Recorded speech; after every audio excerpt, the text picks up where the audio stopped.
Resonance क्या होता है इसे देखते हैं। तो रेजोनेंस एक बहुत ही छोटी सी टॉपिक है, इसे देख लेते हैं। फिर हम शार्पनेस ऑफ रेजोनेंस क्या होता है ये भी देखेंगे। तो फर्स्ट रेजोनेंस देखते हैं अभी। An interesting characteristics of the series RLC circuit is the phenomenon of resonance। एक इंटरेस्टिंग कैरेक्टरिस्टिक्स होता है सीरीज आरएलसी सर्किट का, उस फेनोमेना को हम रेजोनेंस बोलते हैं। और आरएलसी सर्किट में इम्पिडेंस जो होता है वो वीएम बाई जेड होता है, यानी कि वीएम यानी कि वोल्टेज और जेड यहाँ पे रेसिस्टेंस है जो कि जेड से हम डिनोट कर रहे हैं।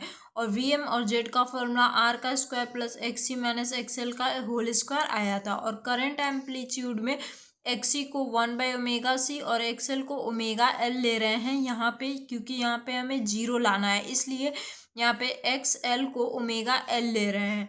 तो इफ़ ओमेगा इज वैरिड, अगर ओमेगा वैरिड करेगा then at a particular frequency, तो एक पार्टिकुलर फ्रीक्वेंसी ओमेगा नॉट पे, तो एक्सी जो होगा वो एक्सएल के इक्वल हो जाएगा। ठीक है, एक्सी जो होगा वो एक्सएल के इक्वल होगा, ये दोनों इक्वल होंगे एक दूसरे के।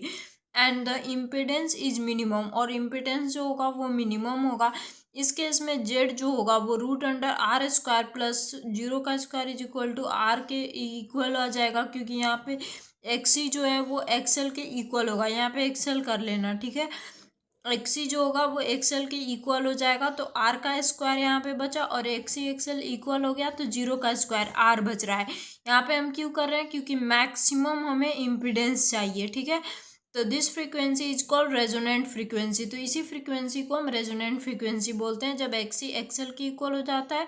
और 1/ओमेगा सी जो है ओमेगा एल के इक्वल हो गया, तो 1 इज इक्वल टू ओमेगा का स्क्वायर सी इंटू एल आ जाएगा यहाँ से, 1/LC ओमेगा का स्क्वायर। और रेडियन पर second maximum amplitude of current होता है, ओमेगा नॉट 1/√LC हो जाता है। एट रेजोनेंट फ्रीक्वेंसी पे जो करंट एम्पलीट्यूड होता है वो मैक्सिमम होता है, तो इम्पिडेंस जो होता है वो VM/R होता है। आर यहाँ पे वहीं जेड था, यहाँ पे इम्पिडेंस यहाँ पे आर हो जाता है, क्योंकि उसी को हम रेसिस्टेंस को ही जेड से यहाँ पे इम्पिडेंस से यहाँ पे शो कर रहे थे, तो वहाँ पे ये आर आ जाएगा यहाँ पे। ठीक है, तो ये था रेजोनेंस। नेक्स्ट वीडियो में हम शार्पनेस ऑफ रेजोनेंस देखते हैं।